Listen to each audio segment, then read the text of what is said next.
right, let's chill here for a little bit. But yeah, so I mean, what was yeah, I mean, yeah, if we can get if I can get credentialed for that, that'd be sick as hell. But other news, how you feel about? Did you watch any other football this weekend? I did. I didn't have the highest expectations of my New York Jets this week, although I knew that the Bucks were going to be hurt. So I was like, oh, there's a chance. There's a chance. Tyrod Taylor. Let's see what happens. When they got the block punt, block return, block field goal touchdown, vibes were at an all-time high. But in my heart of hearts, I also knew the Jets were going to lose that game regardless. Yeah, With a minute left, they got the touchdown. I said they're probably still going to lose this game, and they did. That's peak Jets football. I hate being a fan of that team, but on a much lighter note, I'm extremely happy about being a fan of the Miami Hurricanes. yeah, They bring me so much joy. It is a great day. This is awesome. The vibes here, immaculate. Yeah, phenomenal weekend for Hurricanes football, I'd say, overall. And welcome back to another episode of Miami Primetime Live. Shane McDonald here with Jaden Gonzalez, as usual, talking Miami Hurricanes football. And it was a pretty good weekend between game day being on campus and then you rock, kind of rock Florida, but you hand it to them a little bit. Pretty good weekend. Jaden, we were talking about a little bit, but you were like in the pit, in that crowd. What was the vibe? It was a busy Saturday. I can't lie. Getting up at 3 a.m., 3:30 in line of about 500 college students who were also either sleep deprived, starving, or needed to go to the bathroom, or a combination of them all. We were very hot. There was a lot of pushing and shoving to even get in the pit originally, despite how much room there was in the pit. When we got into the pit, we kind of chilled for a little bit. Had to standing for 8 hours is not fun, but the overall experience, the overall vibe for your first ever college game day, unbelievable vibe, unbelievable atmosphere. The crowd was as good as you saw it on TV. If you weren't in attendance for it, it was awesome. The vibe was electric. The signs were incredibly funny. Every one of the DJ Lagway McDonald's ones made me crack up. Some hilarious signs. The Canes fans showed out. The UM did an awesome job hosting it, planning it, the whole preparation for it. And then it felt like a whole ad for the campus. They felt so happy to be there. They were very, Pat was extremely welcoming and warming. Reese, Kirk, all of them. They were great. And I had a great time as a fan. Got the helmet, got the gloves. It was a really awesome time. And then having to, kind of rally myself to get to Hard Rock that day. Not fun. Not fun. But great day overall with a great win, which we'll talk more in detail about later. Yeah, I mean, it was a phenomenal vibe. I wasn't in the pit. I was like running around carrying stuff, for them. But yeah, it was just a phenomenal vibe. And you look at the entire day, and it's just like it was everything you kind of probably could have imagined. And like you're right, it is low key an ad for the campus. Like every single time they just come in swooping on like a drone shot and it was a sunny day. It literally was sunny up until the show ended, which was insane timing.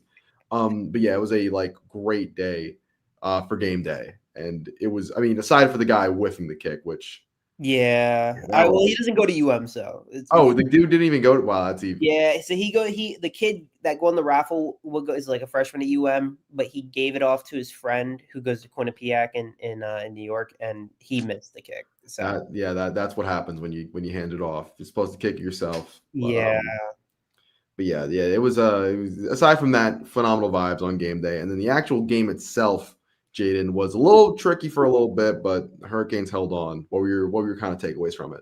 So, right away, my first thought is that this defense is elite. And I guess the other thing I'll start with, there was a lot of talk about the way that this game was played. The fact that, the score was 26-7, but if you watch this game was 13-7 for 99% of this game. Back in, a lot of issues that you can look at from Miami for the first time in a while, where you can say there's some genuine concern in certain aspects. But you do have to remember, this is a rivalry game. This is a game with a lot of hate and a lot of, whatever to it. Also, the fact that these two teams might not play each other for a very long time with the new scheduling that's coming out next year between both sides. So you have to look at it from that kind of standpoint, that this game was, there's a lot of history in it. There's a lot of other emotions that are running through this game. So you can't just take the fact that UF being 1-3, it doesn't mean, or being 1-2 entering that game, you can't just be like, this game was going to be a breeze, it was going to be easy. and it wasn't for at least on offense. It wasn't easy. Um, but you can't kind of look at this game and be like, there's concerns with Miami. That's not the takeaway you want to come out with it. You got to say that they beat a rival in what could be the last time they play each other for the foreseeable future. That's kind of the way that Miami fans should look at it, instead of they played UF really close and they didn't dominate in that game. Yeah, I mean, I agree. There are the tiny bit of concerns, but Yeah. this UF team has, at least they have one. They've shown pretty good signs on defense, if there's anything. And it is a rivalry game. It is a game where it was a little, even though it is a rivalry game, given how bad UF played, it is a little bit of a trap game. And I think just Miami toughing it out, and pushing through it, and then building a comfortable lead come the fourth quarter, come late in that game, said more than kind of it being close, in a sense, because Miami's, it's not, you're not going to run over every single team that you play this year. Miami didn't do it in week one when they played Notre Dame, and with a rivalry game that when we came into the season, we're like Notre Dame, Florida.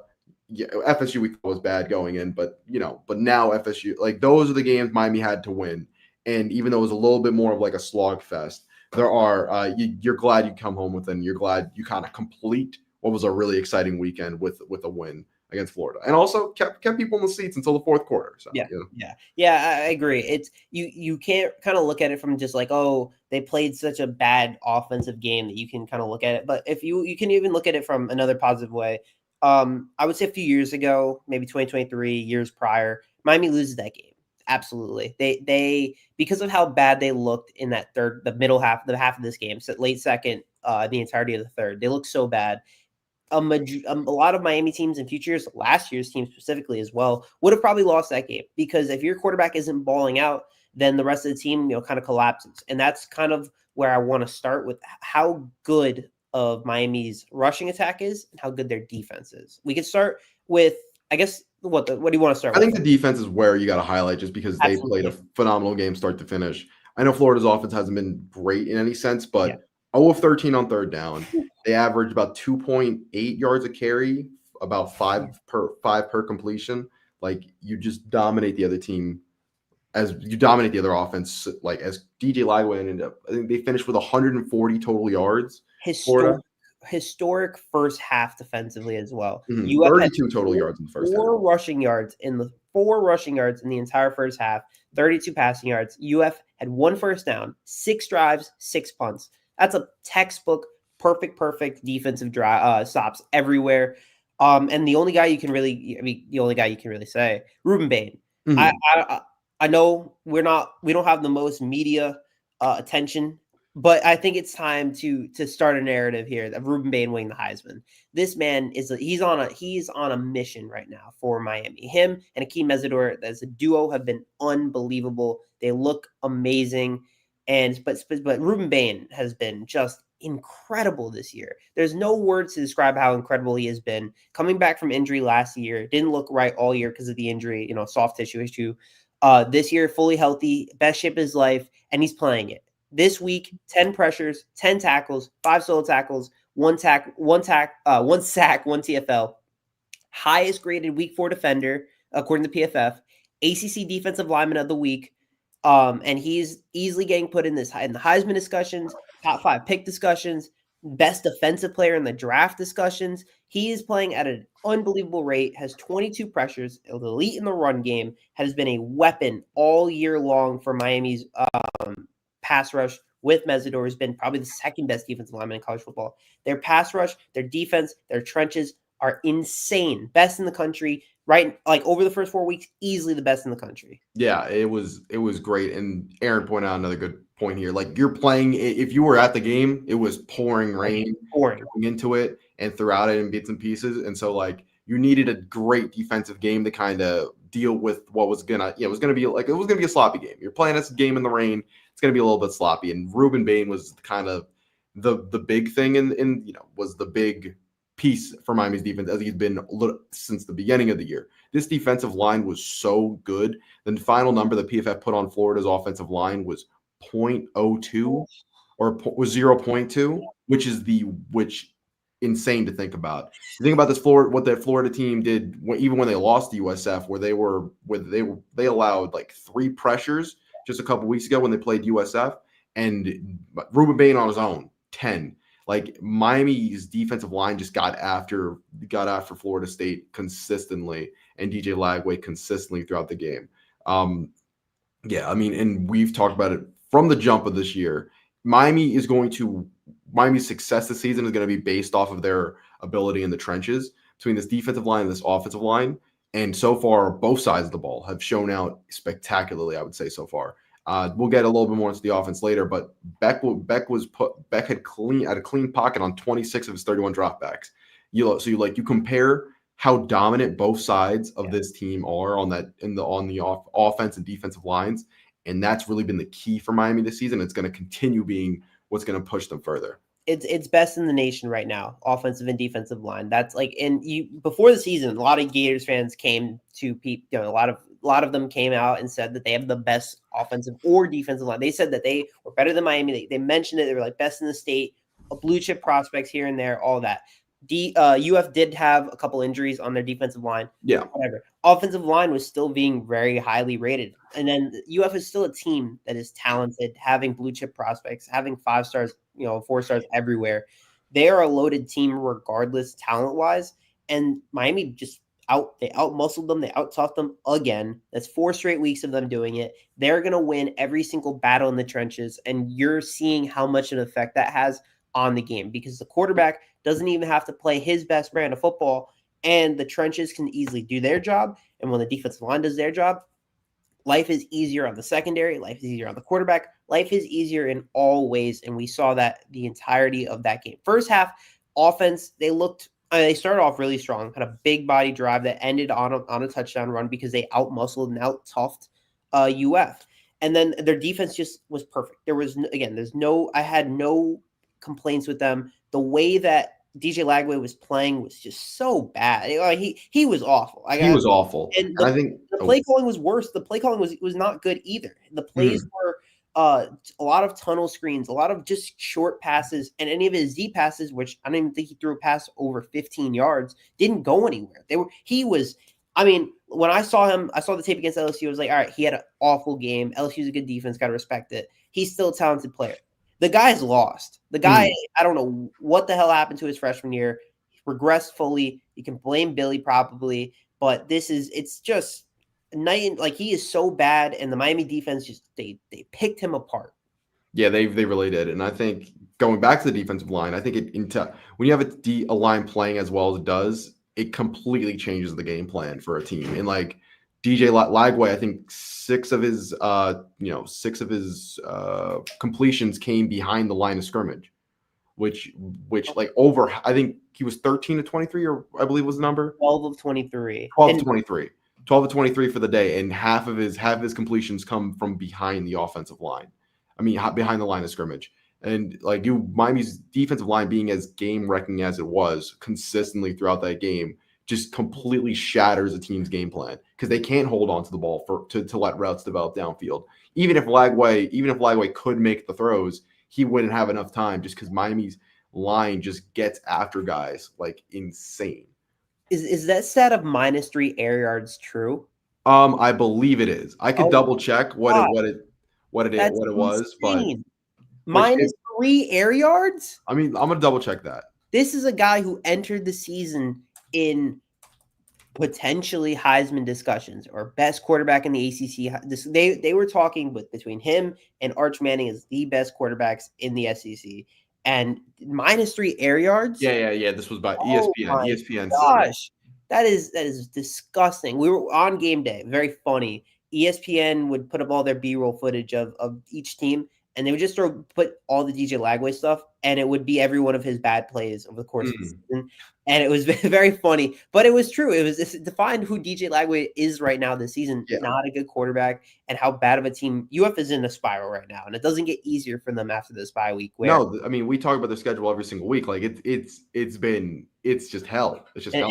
It starts with home against Texas at 3:30 in 2 weeks. And it's like, just disaster for them. I don't feel bad for them, but it's you just look at it and you say how much more advanced the two programs are. I mean, Billy and Mario got there at similar times. Mario builds the trenches significantly better. Billy Napier's too stubborn to hire his own offensive coordinator, and you're seeing the result right now where his offense doesn't even exist. Like, there was no words to describe how bad that offense looked. Where Bethune-Cookman's quarterback had more yards than DJ Lagway. That's a shame. That's a problem. There's problems everywhere within that team, and you can't even just I can't even look at UF and say this is a good football team. I can't. I really don't know how I can say that when your only win is against Long Island University, the number 4 best school in the state of Long Island, in the city of Long Island. So it's just bad vibes all around over there. Hate to be them, but for Miami, you can just again for that first half, that defense as well, just dominant. The only concern you could say on that defense, the beginning of that third quarter drive. Yeah, there was one bad drive, which you're allowed to have one drive where you let a team move the football.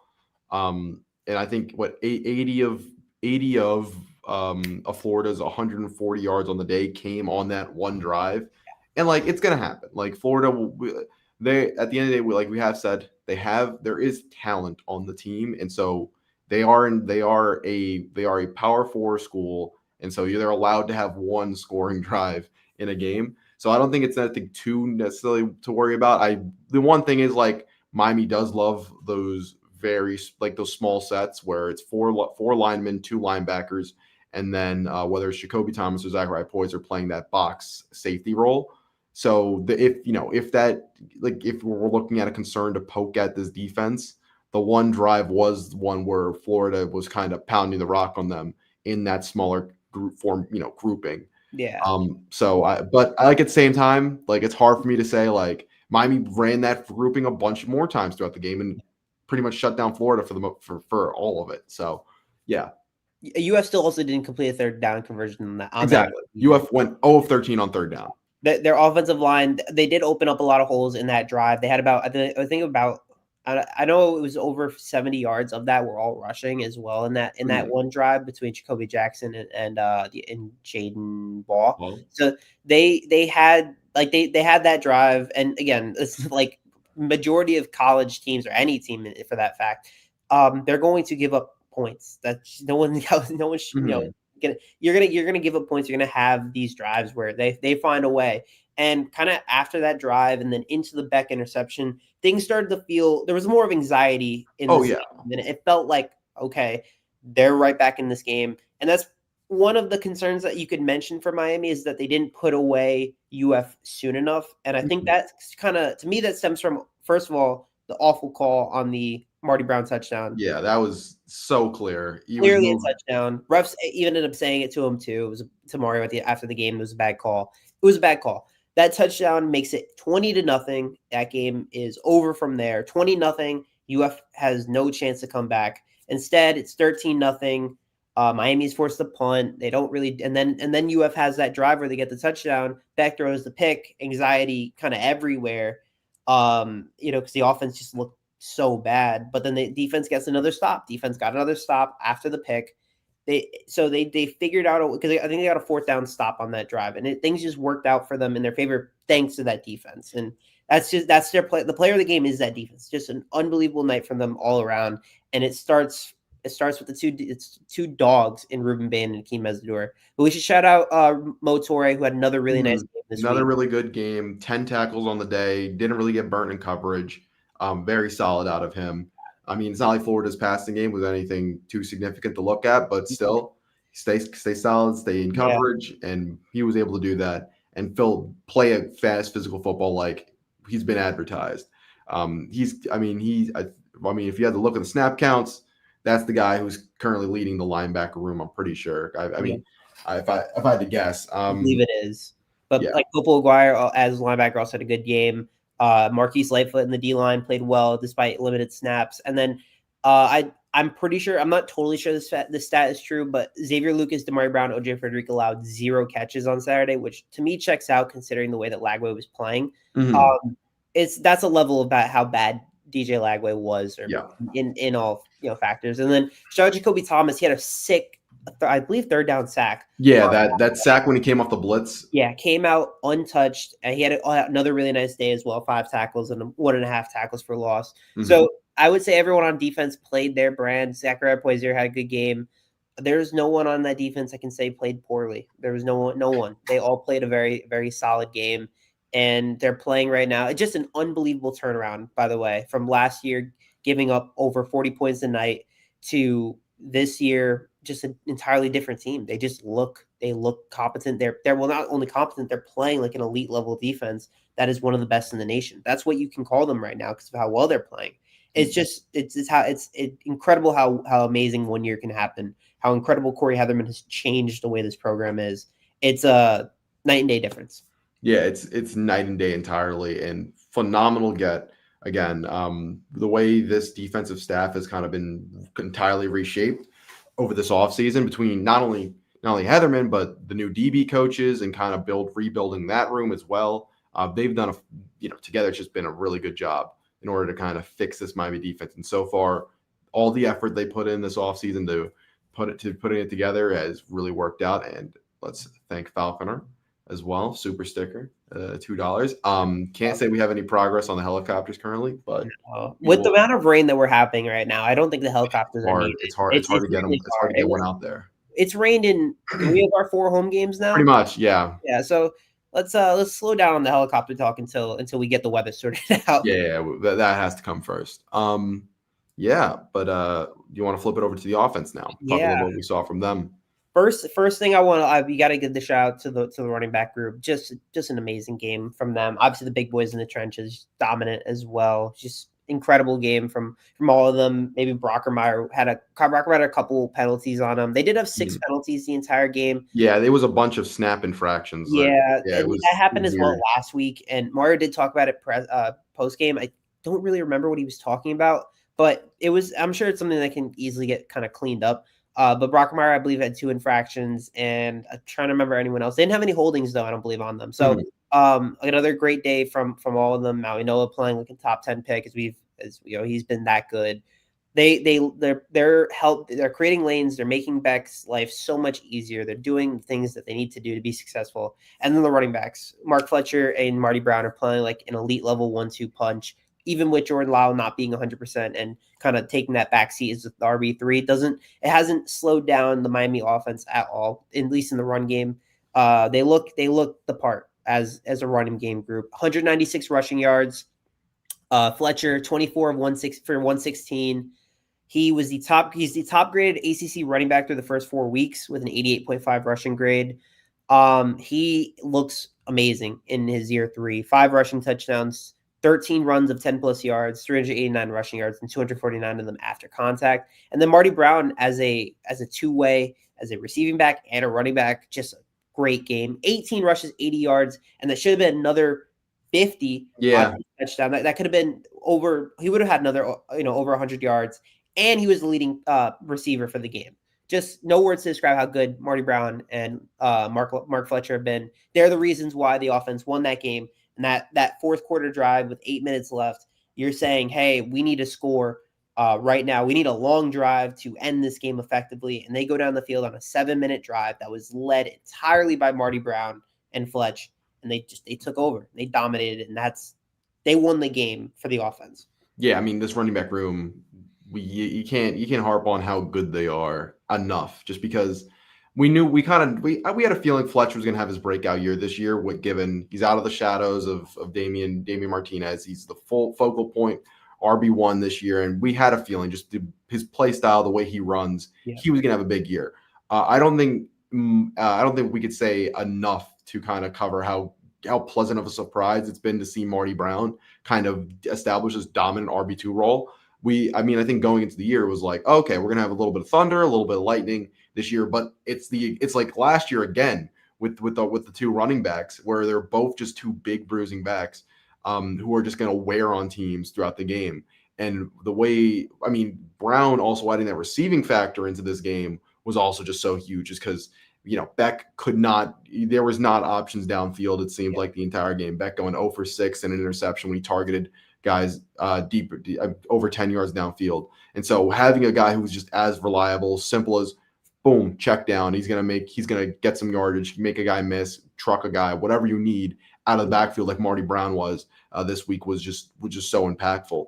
And yeah, those two together, and maybe once Lyle gets healthy, that's just a brand new element that you can add to this offense. Hopefully sooner rather than later, and just hopefully Florida State he's healthy, because if he's just a little bit of extra juice just to kind of bounce it outside, some more screen passes in the passing game, get him involved in a number of ways too.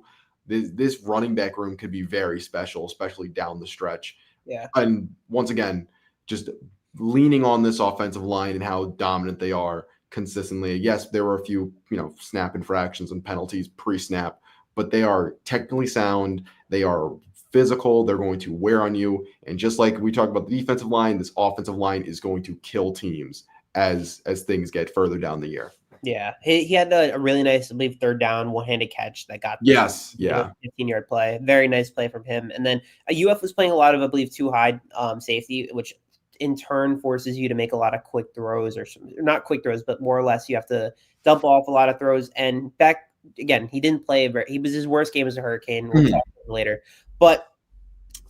For Fletcher and Brown, them having the kind of step up and the way that they stepped up and the manner they did, it was I mean, again, I think that if you have the team, if last year's team, you put that on, the same situation where you have a 13-0 lead and you didn't put away UF, I think they could lose that game easily. I think they can let that game slip out of their way. And they had control of it defensively, and it was about the offense. Hey, can you give me one drive to put away this game? They did it in the fourth quarter. They had a great drive that was just, again, 8 minutes, 70 plays. It was so good. It was such an amazing drive, and it ended on the Marty Brown touchdown where he jumped over. It was just perfect, a perfect football. You couldn't ask for a better drive to end a game. That is the drive that you look at for Miami. You could say, there's not a lot of teams in college football that can do that right now. I believe in years past, they mentioned Notre Dame as a team that is always able to, because of how good their offensive line is, to have one of those drives where you just play bully ball. And Miami is that team this year. They have the bully ball. When you have such a good offensive line, good defensive line, you can basically run. You can control the time of possession, control having the ball for as long as you can, and you'll win the game easily. And they don't even need to put up 30 points because their defense is making such great plays. It's just a testament to how much the offense complements the defense and the defense complements the offense, which we did not see last year.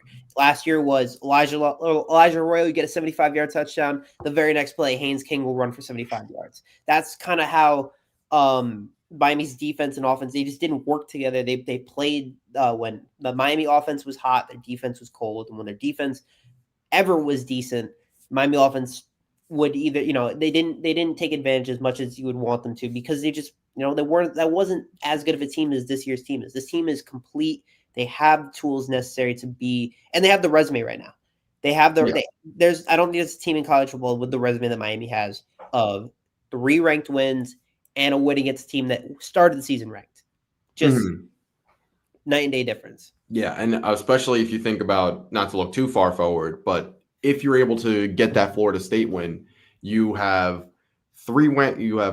what, that would make it 4 ranked wins, right? Yeah, because Notre Dame. It'd be 3. It'd be 3 ranked. Sorry, so they have 2 ranked wins, and they have a team that was ranked at the beginning of the year.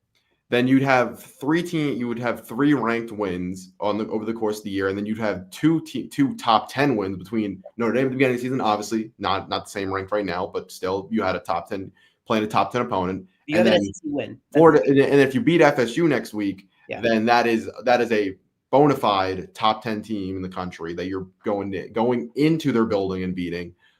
So I think Miami's resume is so much stronger already than it is last year, and regardless of what happens next week, I think you're just tested this season. So regardless, even if which I don't know if we will or won't, but if you lose FSU next week, you have the leeway of, okay, they were a top 10 team that we're playing, instead of Georgia Tech or Syracuse at the end of the year, where they're fringe top 25 team, but they're definitely not top. They're not anywhere in the AP top 25, considerably too high, and Miami falls out because, okay, who did you beat this year? Yeah. And so Miami playing the way they are, between the balance that this team is, and going through the tests that they've had so far this season has just been very impressive, and it's going to help way later and towards the end of this down the road than any of Miami's wins last year. And in comparison to last year, they're getting the respect, and you're seeing the respect being given to them in real time. They're ranked number 2 right now in the AP poll, which is a pleasant surprise. I thought they were going to remain at 5 after the win. Where was Miami's highest last year? It was 2. Oh no, it was. I have the number. I think we were 3 or 4 at some point. Yes, but that was after winning what? It took forever to get back. It took forever for I think it was after the Duke game that we got. It was 4. 4 was their highest, and it was after Duke. It was 4, and then they lost to Georgia Tech and they dropped to 12. Yeah. So this is the highest they've been since 2017 when they were 2 for about 2 weeks, and then they lost. And they have the chance, if they beat FSU, I imagine they'll move up to number 1. They could also fall with Penn State playing Oregon. I could see them, or if Penn State were to win by a lot, I could see Penn State jumping Miami. Regardless, it's really early in the season, but it's a testament to that the media is watching Miami. They've had 2 ABC games. They're watching them closely. They're seeing them. They're seeing dominant football. They're seeing really nothing. There's nothing more Mario Cristobal can really do to prove how good they've been. They've gotten the game day experience. They've gotten ABC on 2 weeks with wins against Notre Dame, who is respected heavily, and an SEC team like UF, and then a top top group of 5 team in USF. So it's being reflected, it's being shown, and it's kind of a weird feeling where you're like, for the first time in years, Miami's getting that respect that they finally deserve. And it's a credit to Mario Cristobal, it's a credit to the coaching staff that they're playing at such a high level right now. And even with such a poor showing this week from Carson Beck. Yeah, even with Beck playing poorly, even with it being a sloppy game, Miami leapfrogs both Penn State and LSU. Penn State and LSU. Both Penn State and LSU, because simply you have a better resume than them right now. Yeah. Like, you've beaten teams that those teams have yet to really be tested against. And Miami playing Notre Dame at the end of the year, playing dominant USF, which it's a good team, regardless of what you want to say, regardless if you're skeptical about them, they're a good football team. And then beating this Florida team that was very hyped going into the year, falling off, obviously. But yeah, I think Miami's proven themselves a lot more than they had last year, and you're getting the respect that you didn't. The problem is last year Miami was playing close games against Cal, Virginia Tech, where Cal, those 2 games in particular, the people were like, could this be? People were like, oh, this might be a little bit rigged because Miami is playing these games so close, and they're just barely squeezing by off of. Miami needed last second plays and last second comebacks really for those 2 games, and it was hard to take this team seriously, especially looking at the defense. And so, being as much more tested as you are now, being a more balanced team like they are now, is going to prove dividends going into the latter half of the season, where if you do manage to slip up at some point, there will be more leeway for you to kind of stay. Because right now you're 2 in the nation. And so, even if you fell to 7 or 8, maybe, you would still be into the playoff. Yeah. I think if we were to mention maybe one thing that I'd be concerned about for Miami going forward as we enter the bye week, and I would just say, I don't necessarily think this is a legitimate concern, but there is some truth to it, is that they need to put away teams maybe faster, or put away teams, period. UF, they did lead. They left it at 13-0 way too long. That score probably should have been over. Game probably could have been over by end of the half. They could have been up 3 scores at halftime. They didn't. Yeah. Whatever. Week 1 against Notre Dame, they probably could have put away Notre Dame pretty early. They could have had a 3-score game. But they could have, especially. You consider the 4 consecutive 3-and-outs that happened late in that game. They could have made it a 3-score game countless times, and they didn't. And that kind of costed them. It cost them. It ended up allowing Notre Dame to come back in the game. They still won. That proves that they're still a winning team. That is a concern that you can still have. And even USF, they killed USF, but they waited kind of until, I don't know, third quarter-ish. Miami started to put it on after the rain delay. You're right. So that one, it did feel like a little rough, but I feel like that one was the least of. Yeah, you're right. That's fair. I think that for I don't think it's a legitimate concern, but if you were to put some Mhm. truth into something, there is something there. Could be, there could be, and we'll see it. We'll see again. We've seen a lot of about this team that we haven't seen from a lot of other schools where they've looked the part, they have the resume. No other team again has the current resume that we have. And if you beat FSU next week, the resume it's no there's no one there's not a resume better than Miami's because Ohio State, even with their winning in Texas, with how bad Texas looks right now, Ohio State's win looks less and less, Mhm. positive. Yeah. LSU's win against Clemson looks less and less valid. I It looks mean, Clemson looks is this year's FSU right now. They yeah.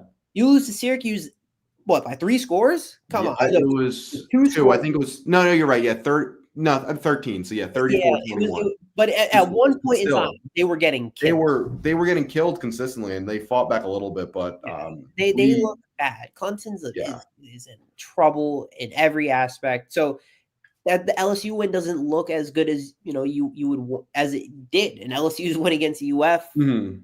also not perfect because they didn't play a great game on offense. We'll see what LSU does this week when they play Ole Miss, a very good game. And we'll see more of, Georgia and some of the other schools because there's a lot of big games as conference play is really starting.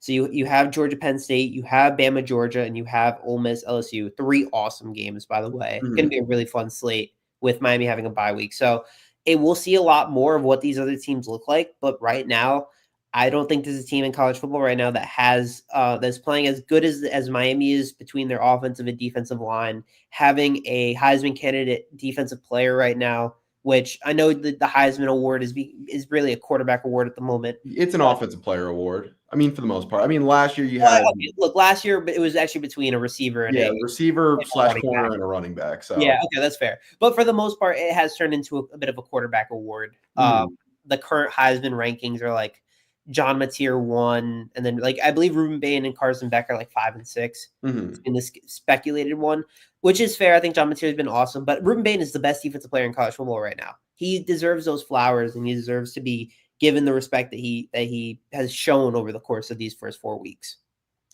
Yeah, I completely agree. But kind of switching it back over a little bit to Clemson, with them being 0-2 now in the conference, with them pretty much being out of the picture. Yeah.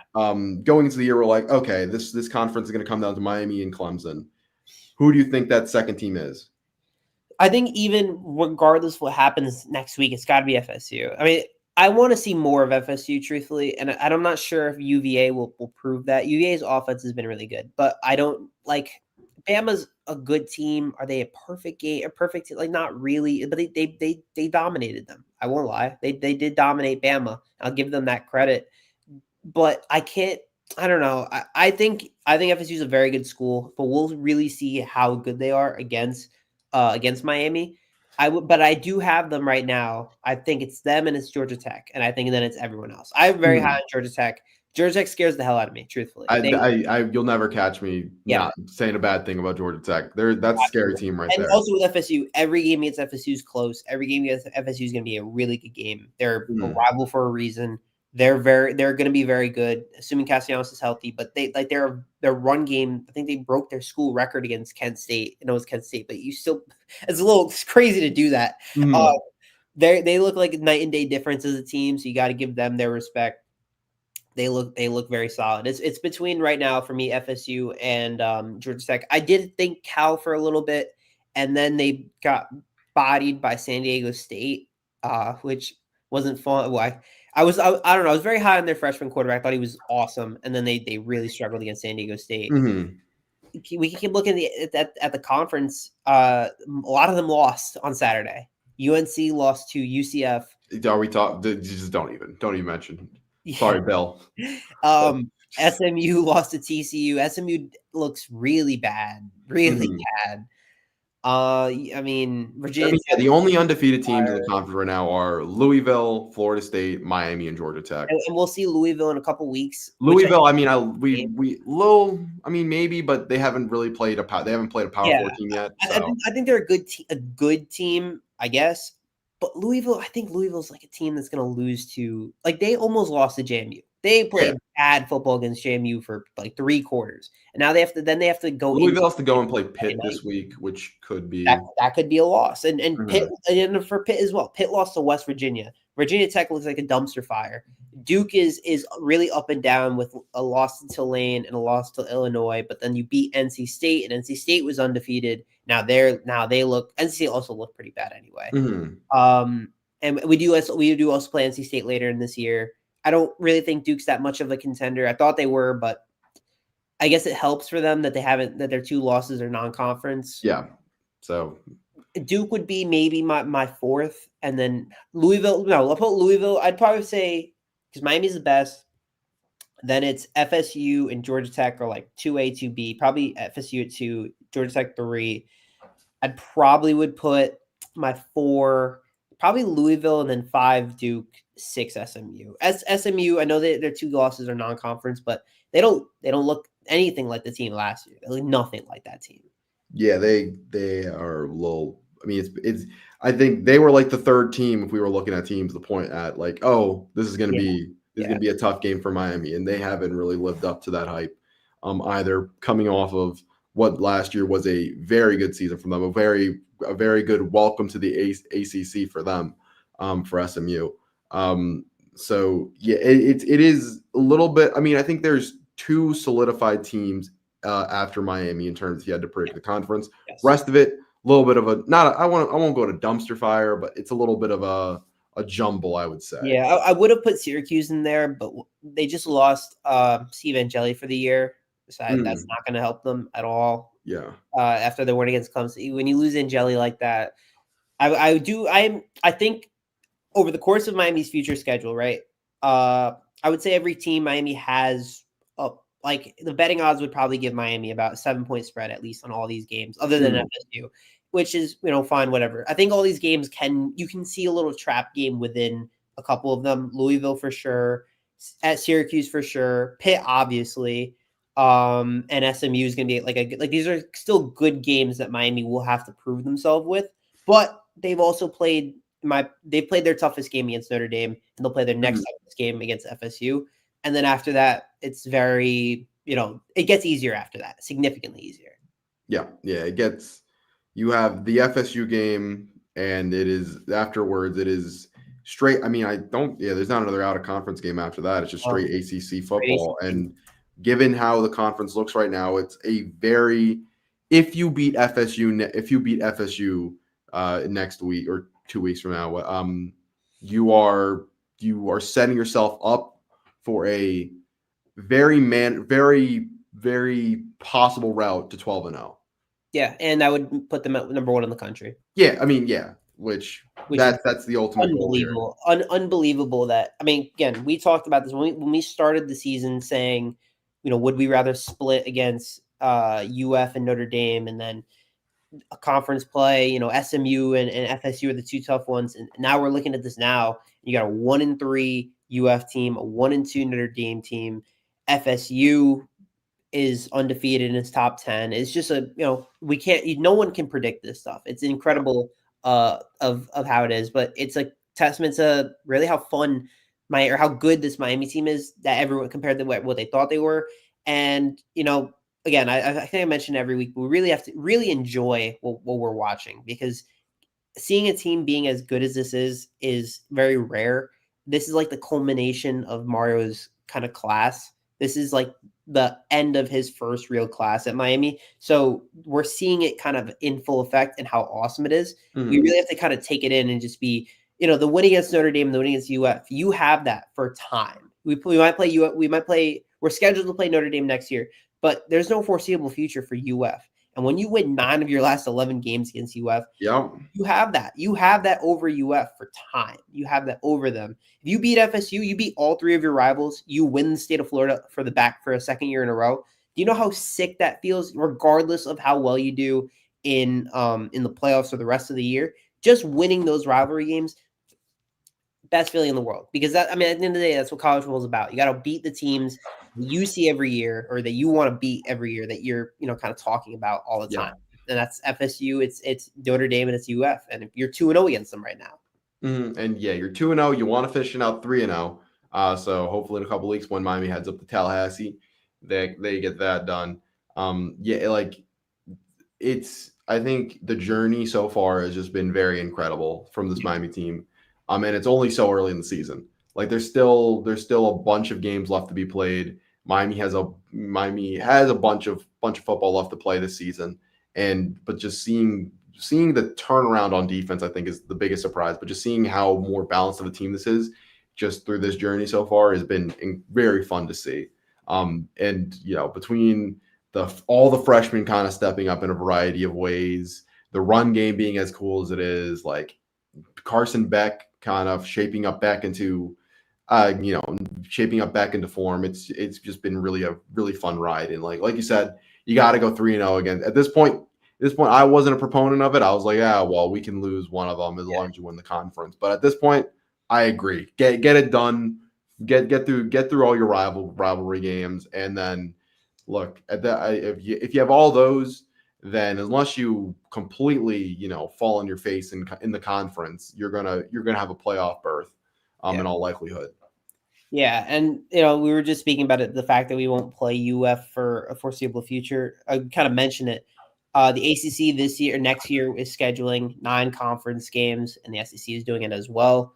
And with UF, they have 9 conference game and a 10th game against FSU. So then they would only have 2 games to schedule. I have very little reason to believe that they'll schedule a game against Miami. But kind of interesting topic. Who would you put? Because when you have 9 conference games, you have to have 3 protected matchups where you play them every year for at least 4 years. For Miami, who would you put as that third team? Because I think the first one's FSU, and the second one I would say Virginia Tech, because they played each other I think every year now for 50 years. Okay, yeah, then I didn't know the history like that. It's historic independent and Big East rivalry between them and Virginia Tech. I'm curious what the third team would be. The third team, that's a very good question. Just it's tough because there's not really too much. Oh, Boston College, shout out Falconer. I could see that. I believe they probably have independent and then Big East ties with Boston College. I've been thinking about it for a lot. I don't know. I could not tell you who that third team would be. You can guarantee FSU and you can guarantee Pitt. I could see Pitt. Pitt. I would probably put Pitt actually, because I think, it's a lot of it stems from old Big East stuff. So I probably would put it'd be FSU and then I'd put Vatech, Pittsburgh. I guess I could see that. Which would be pretty. I don't mind that, but they do it every year. They're going to start doing that when you add protected opponents, and then they have to have one non-conference Power 4 game. I believe next year that game will be Notre Dame. Yeah, I mean probably. Yeah. The Boston College, Pitt, Virginia Tech all sound like a good third choice. I didn't really know the Virginia Tech history, so that's fair. Yeah. That makes sense in retrospect. But yeah, I mean. 100%, you got to keep FSU. Yeah. So yeah, I think it'll just be weird, just because I think adding just one more conference game, just means one less kind of fun rivalry. We're gonna book a big opponent just because we can. Like I don't love that. I know it's just so you can. I think I don't really know why. Why do you think they're doing it? I think the SEC is kind of in this spot of them wanting to assert this, we're the best conference kind of thing. And the only way to do that is by playing more games against your own conference. And I think this has been like an ongoing discussion about having more conference games so that you're showing it. I guess to balance schedules, because you can look at Ohio State, who entered the season with Texas, versus Penn State, who entered the season with Nevada, Villanova, and FIU. So Penn State played a preseason schedule to begin the year. Ohio State opened the year with Texas, and Bama opened the year with. Would shout out to Rodney. I don't want Georgia Tech. No. What after we? So Haynes King is gone. No. Okay. Haynes King will live in our heads forever. Okay. I just wanted to check. For as long as Oh, because you live in the Atlanta area. Okay, that makes for as long as Brent Key is still at Georgia Tech, I want to stay as far away from those Yellow Jackets as possible. Stay as far away from them. No GT. Oh, Also, shout out to your family, Falconer. That makes sense. Boston College. Okay. Shout out to you two, you and your middle daughter though, for being UM grads. Yeah. It's all about the U. It's all about the U in here. Yeah. Yeah. So I think, I don't know. I think it's weird. I don't, not a fan of it only for the fact of I like non-conference games because it's cool seeing random teams play against each other. Like back in the day when everyone was independent, it was cool seeing the fact that you look at Miami's schedule and they'd play Michigan pretty often. They'd play Ohio State. And they'd play all these schools and be like, yeah, they scheduled these games because it's cool. And now you're like, there's only 2 games that Miami has and that they can pick. And it's like, that's not fun. Like, right now, I'm pretty sure like the 2 games that they're going to schedule are going to be FAMU and I think Central Michigan. So everyone's now just going to pick 2 bye games to begin the year, and then they just have like the rest of it just being conference games. It's like and 1 Power 4 game, of course. But like for UF has having 9 conference games, a 10th game against FSU, and then they'll just do 2 games and it'll be against whoever. It'll be against maybe they're not going to schedule USF after that game. They'll probably schedule like LIU and FAMU or Bethune. So I don't know. It takes away some cool aspects. Yeah, 100%. I agree. It doesn't hit the same when you kind of eliminate more of those. Yeah. Let's do something cool and go out of the conference and go out of our way to play a tougher team.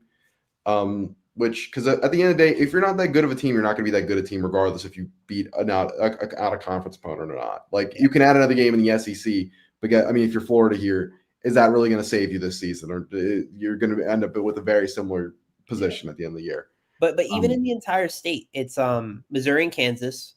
Or like in the entire college football, Missouri, Kansas is a huge. They hate each other. They haven't played each other in a while because it was Big 12 versus SEC, and their matchup this year. Tons of hostility. They absolutely hate each other. And then the other one being the Iron Skillet game between SMU and TCU. That's a game being played for over 50 years. I didn't even know that was a thing. I heard about it literally on the day of, and I was like, that's the name of this rivalry. It kind of hurts when you're like when you lose these kind of games. Or there's I don't want in the Big 12 or the Big 10. I don't want Washington to lose their game with Wazoo in the Apple Cup, and I don't want Oregon to lose their game against Oregon State. Like these are historic games that have like been played for years, similar to the way that for years Texas and Texas A&M used to play each other all the time.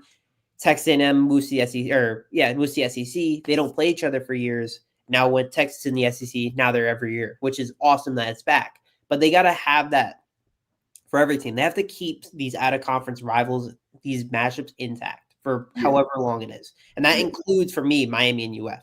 And Mario said it as well. It's a rivalry, in my opinion, that should be played every single year because there's still hostilities between them. It's the big 3 of Florida schools, and UF and FSU and Miami are the 3 schools. They got to play each other in a round robin every year. They have to. Oh, 100%. I think it's really a shame if you lose these kind of rivalries just moving forward, just because I think we talked about when you talk about the expanding of the playoffs to kind of eliminate conference championship games. Like you talk about this big potential super conference idea, like you're going to lose kind of the heart and soul of college football, which is the fact that you have a bunch of schools that just hate each other because they play each other every single year, and you have those really fun matchups that come as a result of it. And like when you lose those, like you lose a lot of, Rodney, I agree. I think UF is scared of us at this point too. But I think look, the ACC is doing it as well. The ACC is expanding their conference schedule, and so is the SEC. So like it's a two-way street here on blame. But Miami, I just think it shouldn't. You shouldn't be losing kind of those games because they're really the heart and soul of college football throughout the year. You could have a bad year, terrible year, but if you beat that one rival, exactly, you have that for the like West Virginia's season's not good. They lost to I think Ohio, but they beat Pitt in the backyard brawl. They beat them, Mhm. and they're live like they're ecstatic for whatever happens the rest of the season because they beat Pitt. When Ohio State literally, there are Ohio State fans that are still upset at Ryan Day for the fact that he has yet to bury, what is he, 0-4? Exactly. They have a national championship, and National they're championship in his yeah. pocket, and they're still mad at Ryan Day for the fact that he can't What is beat he, Pitt. 0-5? I think 0-4 or 0-5. 0 Like, it's 4 like, or 0-5? yeah, Like like the rivalry games just matter like so much to what college football is, and so like those being gone, I think it's just not as fun. yeah, it takes away from what makes the sport, the tradition, the pageantry, all that, and especially neutral site games, like the fact that Georgia and Georgia Tech, a huge 100 miles of hate, I think it's called, or No, no, it's good old fashioned hate. that rivalry being moved to a neutral site on campus or not off campus in the Mercedes-Benz Superdome, stupid. The only two non neutral site games that are awesome are the Red River shootout between Texas and Oklahoma, and then the Georgia UF game in Jacksonville. Those other than those two games, the rest of them need to be on. They should be on campus. Why does Tennessee need to be playing Syracuse in Atlanta? Like No. in 2 years, Miami is scheduled to play Utah in Vegas. Why? Why? Yeah, it's just because they can, Money. and they money, yeah, money. I think is the thing that at the end of the day, that goes into all these types of things, and it's unfortunate that the people prioritize the money over. But at the same time, like it's like those games are what make college football so exciting and the thing to watch, and so like. I get it. One more game in Vegas or whatever it means might mean an extra primetime game or something, but I don't know. I just don't think I don't think it really adds up fully. Doesn't add to anything. Yeah, No. but Yeah. Any final thoughts? no more final thoughts. How did Andy play on Sunday? Andy, he hit both of his extra points, There and we that's all I go. can ask There from we him. go. Cam, he was okay. I mean, they got His blown up pick six was by awful. I know, yeah, the pick six was awful. The pick six was just literally he floated into the flat. It was a dumb pass. Yeah. And then but they got run over by the train that is the Indianapolis Colts, led by Daniel Jones. Yeah, which is fun. I saw this the other day. It's like Daniel Jones put another number 17 on the Colts. Now he's Josh Allen. Yeah, I so don't get it. No idea. no, it doesn't make sense. Do you think they're real, or do you think they're this year's New Orleans Saints? The New Orleans Saints were 2-0, and then they felt like they lost every game after that. Yeah, But there is something about Daniel Jones right now that is look, man. There was something about that Derek Carr to Rashid Shaheed combo just at the beginning of the year. I remember oh my gosh, that their offense was being they're being talked about generational after 2 weeks. Generational offense. I'm just saying. Look, and then Derek Carr retired at the end of the year. Yeah. Derek Carr's retired now, which insane to think about how fast things change.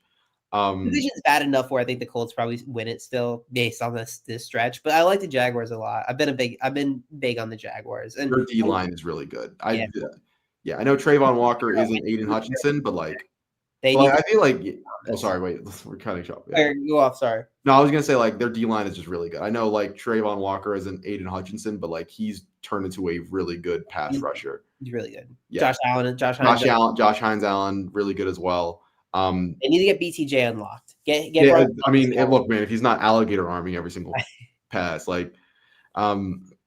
yeah, they do need to figure that out. The offense can take a jump if you're the Jags.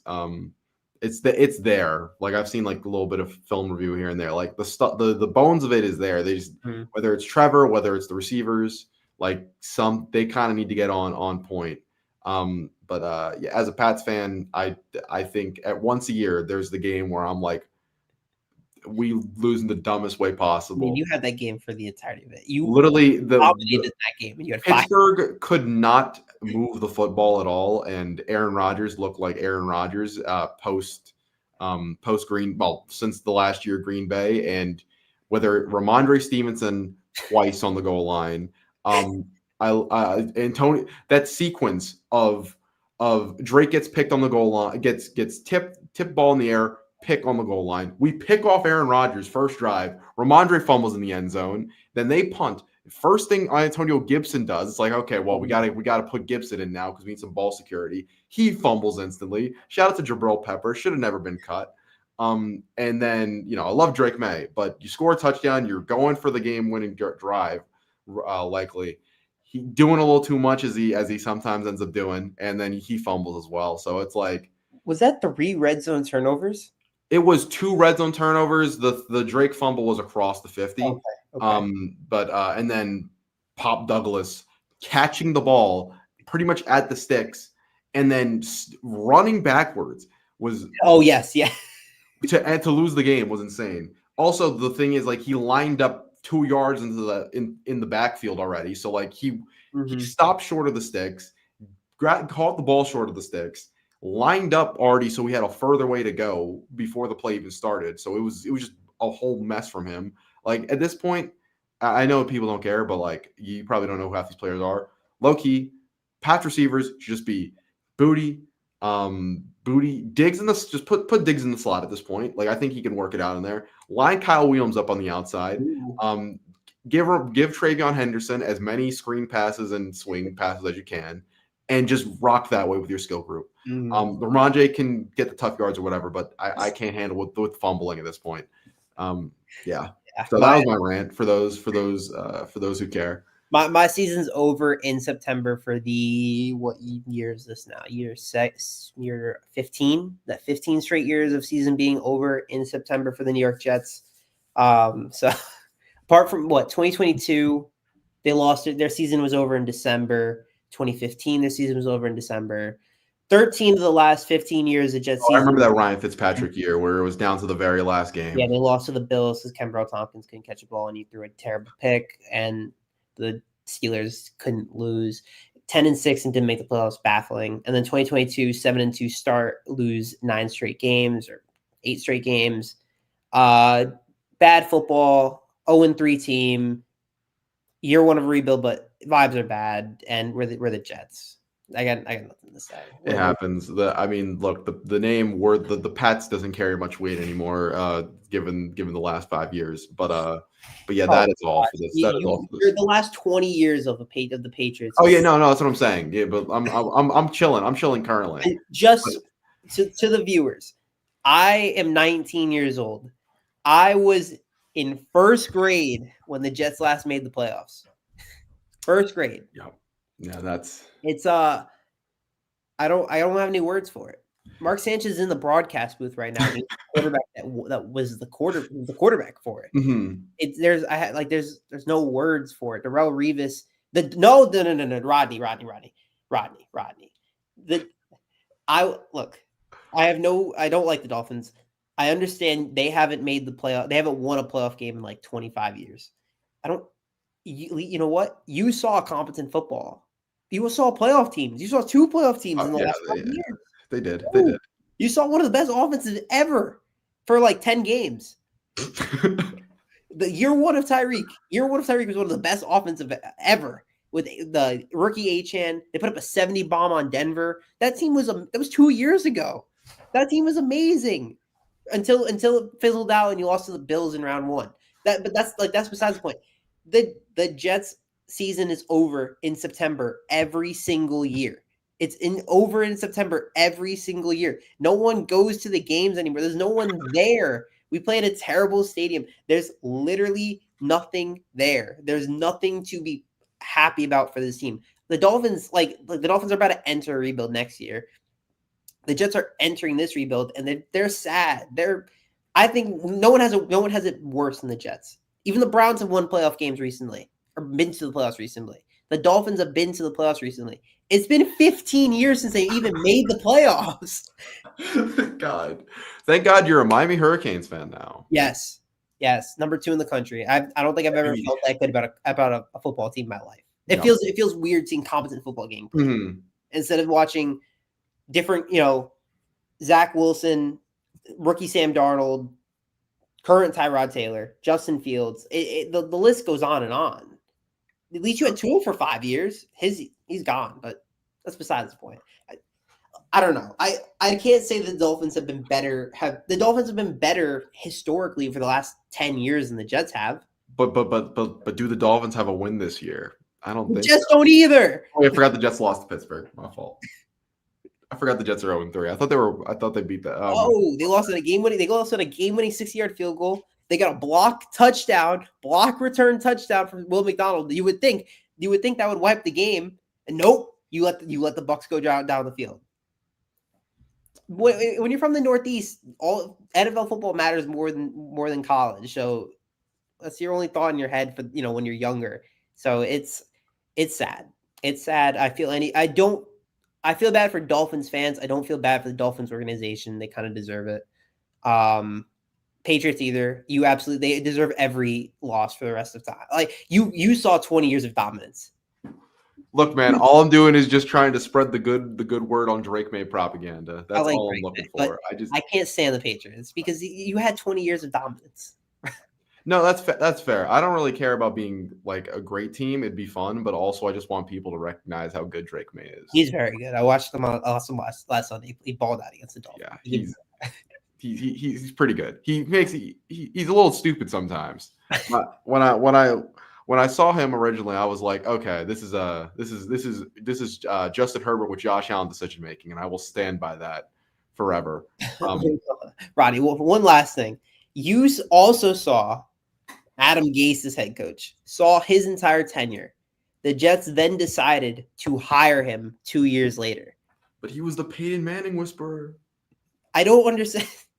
I don't understand how you can look at that. You can look at Nathaniel Hackett getting fired as an OC, and then the Jets saying hire him to be the head coach or the offensive coordinator. Baffling.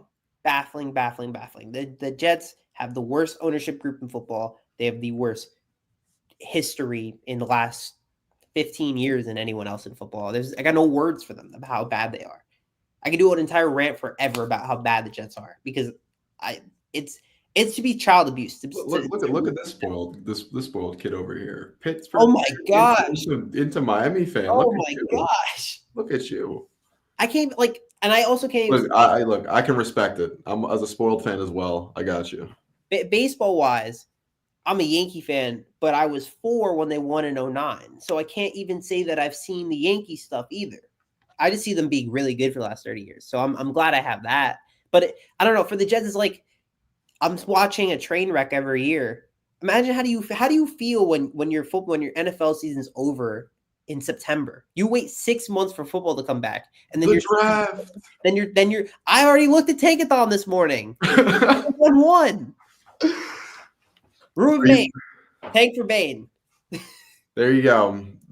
You're not a big Drew Aller guy. There's no quarterback I like right now. None. I don't like any of them right now. Sellers hasn't played to the level I thought he was going to be. I wanted it to be Sellers, truthfully. No. It was Sellers, Klubnik, Nussmeier. I wanted one of the 3, or Aller. I wanted one of the 4. They all look pretty bad right now. I need one of them to stand out for me, and then I can say we have a quarterback.